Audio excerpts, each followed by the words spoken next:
それは時間遡る装置だ。爆発の前に時間を戻すことができる。でなければ、私たちは本当に終わりだ。混乱の中で、我々はバックトラックに成功しました。でも爆弾は本当にアイダの子が設置したんですか？タイムトラックには別の目的があるのではないでしょうか。次はストーリーの解読分析を続けます。イーサンの行方を追うよう命じられた。起爆装置が発見された。じゃあ行ってみます。なぜアイダの子が爆弾を設置できなかったのか。誰かがハガドを爆破するはずがないからだ。アイダの子は絶対に1位だ。モカ、ハラノドはナッサに起動されました。岩脳をハイガドに集めるために。エネルギーを集める。また3回目の時空を遡って。エイダの子は長い間計画していた。今計画は全て順調です。ハガドを爆破しようとした。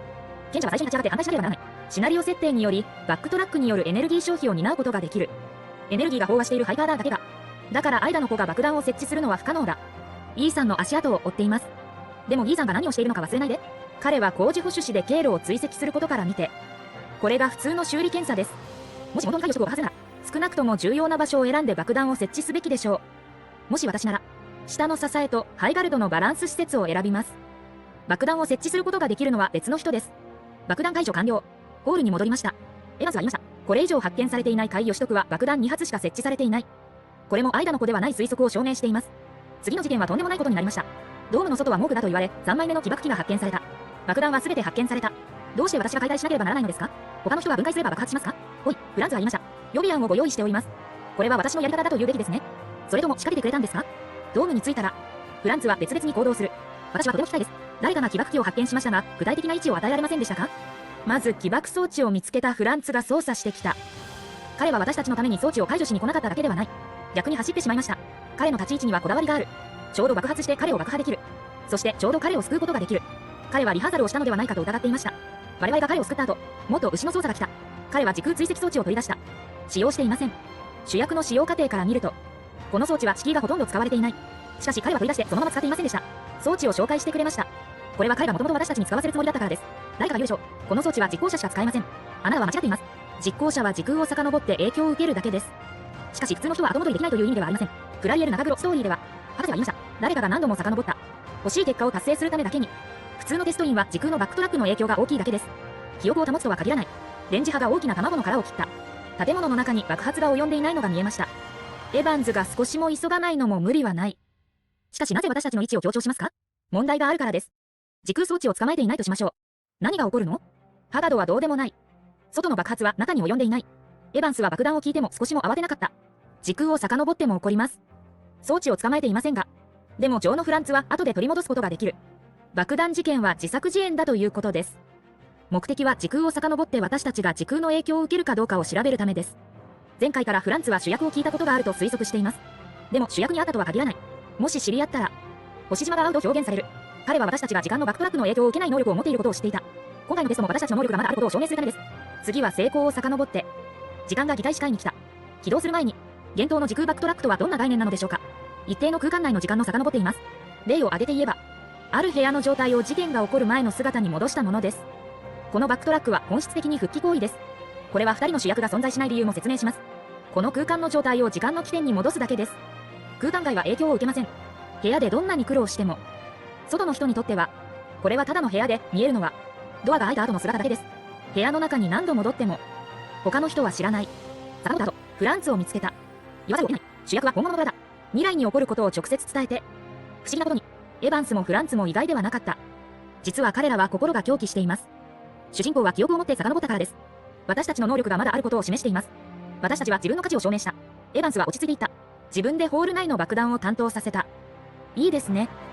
ホール9の起爆機は誰かに担当させます。ドームのものはよろしくお願いします。ちょっと顔を怖がらせているんじゃないですか。卵の殻の外の起爆機は私でなければならなかった。今勝手に解除させてもらえませんか。ここも薬莢外の装置が罠だと証明しています。部屋の中の装置が看板だと疑っていました。爆弾事件は主役のテストを完成させることがポイントだ。うまくいった爆弾危機は解消された。冗談のように。ハイガルドには誰も緊張していない。私たちだけが振り回されている。ホールに戻る。これが時空エンジンです。しかし遡ってみると、これだけではダメだ。時空装置と温射電子も必要だ。起動することができます。これはボランが始まるまで待たなければなりません。フランツを見つけて、彼は私たちにあまり知らないように進めた。海義徳の手伝いをしましょうって。しかしこの忠告に注意してください。私があなたなら、彼らに属性に騙されるのは簡単ではありません。賢い人は話すのは簡単です。プレイヤーは気にしていないかもしれません。でも主役はずっと心に覚えていました。これもその後主役とハイガドはずっと協力関係にありました。パルとフランツの影響で、主役は会議を取得に使えていませんでした。フランツには彼を連れる、エヴァンズを見つけて、彼も看板を出した。爆弾機器は私たちが信頼できることを証明した。しかしこれは狐が私たちを疑わないということではありません。そして大きな穴を掘ってくれました。元農島を閉鎖する住人をお任せしました。ここからもわかるように、私たちとハガドの協力はずっと互恵的でした。ハガドはシャゾーの情報を提供する。我々は海の義のために仕事をする。プレイヤーだけが第9地区の人間だと認めた。主人公はストーリーの中でずっと慎重だった。次は転送中の詳細です。こちらの方にご注意ください。二人は同時に意味ありげに主役を見た。彼らは明らかに私たちの多くのことを隠している。議会に行くのは私たちの問題です。半年前の謎の行動。半年後にまた神秘的に復帰した。主役をどうするか。急務になります。馬鹿にしないでエヴァンス。彼はもう私たちを試し始めた。私は体験を続けました。星島に帰ってフランツに会いました。彼の言葉に気をつけて、エヴァンスのやつ、こんな大事なことを私たちに振ってくれたなんて。エヴァンスのやつがこんな大事なことを私たちに振ってくれたなんて。こんな大事なこと？そうだ。腹の戸を閉鎖することは重要なことです。でもなぜエヴァンスが私たちに任せたの？これがエヴァンスが掘った穴です。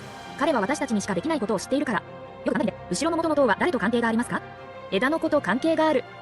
バンギスで。私たちは重工区で祈祷しています。ナビアでは。イヒスと我々は300ラウンド戦った。私たちは第4地区の研究室に入りました。雪山にあります。材料を集めて、砕氷砲を修理する。ヒルと喧嘩した。これらのところには共通点があります。枝の子は私たちに手加減した。正確に言えば、言動全体のストーリーの中で、枝の子は主役を手加減していた。ワルキリーが言動にいるのも同じだ。これは主役が潜入捜査官だという推測を裏付けています。エヴァンスもフランツもそれに気づいています。その理由はそのウイルスコードが行方不明になった実行者が帰ってきたからです。アイダの子が関与した星島事件に巻き込まれたばかりです。また枝の子の人物に触れた。ハイガルドに戻ってウイルスも発見されました。これらのことは繋がっています。主役を疑いたくないのも難しい。爆弾事件は主人公がハガドに悪意がないことを証明しましたが、でもエヴァンスは主役をテストしたいと思っています。そこで元農島を閉じる住人を主役に与えました。もちろんです。これは後ろ話だ。フランツはこう言いました。星元閉鎖、腹の塔が必要です。またいた、人脈を通って、台湾線があることを知っている。フランツの実力と関係網はずっと謎だった。ここのストーリーにも別の可能性があります。台湾線は非常におかしい。まずフランツが試合があると言った。でも彼はついてこなかった。実は王さんに会うのが怖いんです。なぜ王は答えを教えてくれますか？そして準決勝の商品です。四スズメの羽の使用権限。四スズメの羽のデータも仮予取得データベースにあります。なぜ台湾戦にハイガルドの武器が出たんですか？次に大の相手だ。会場の観客からした。今の舞台戦は実際にはあまり見応えがない。もっと芝居をしているようだ。じゃあ私たちが参加した試合も芝居じゃないですか？最後は王系の告白です。ここに着いたばかりの時、王さんは大学に来たと言いました。彼もゲームのスタッフやリックの親友だと思っていました。しかし最後に彼はご両親のことを言いました。わかった。今日の試合はもう終わりました。私も雇い主と交差することができます。行ってきます。誰が王兄弟を雇ったのですか？星元は一種の電脳結晶である。非常に高い価値がある。もし誰かが悪意を持って奪ったら、王さんのような達人だけが十分に守ることができる。それが王さんがここに来た理由です。これも試合には別の目的があることを示している。最高の雇用主はフランツだ。彼はこの活動を企画した。私たちの実力を測定するために。これから間のことはたくさんの衝突があるんだから。主役の能力を知ってこそ私たちをうまく騙すことができる。もちろんここには過剰解読の疑いがあります。どう思うかは個人の理解次第だ。元に戻ります。フランツは少し驚いた。我々の実力は彼の予想を超えているようだ。腹の戸を閉じて一気化成に。これで初日。ストーリーは全て完結している。ストーリーの中で無視されやすいのは2つあります。1つ目は、枝の子が太陽取得を爆破することは不可能だ。賢者はここに来て3回目の時空遡りをするからです。2つ目は、エヴァンズとフランツは主役を信頼していません。実は主役も彼らを完全に信頼していません。ずっとお互いに利用してただけです。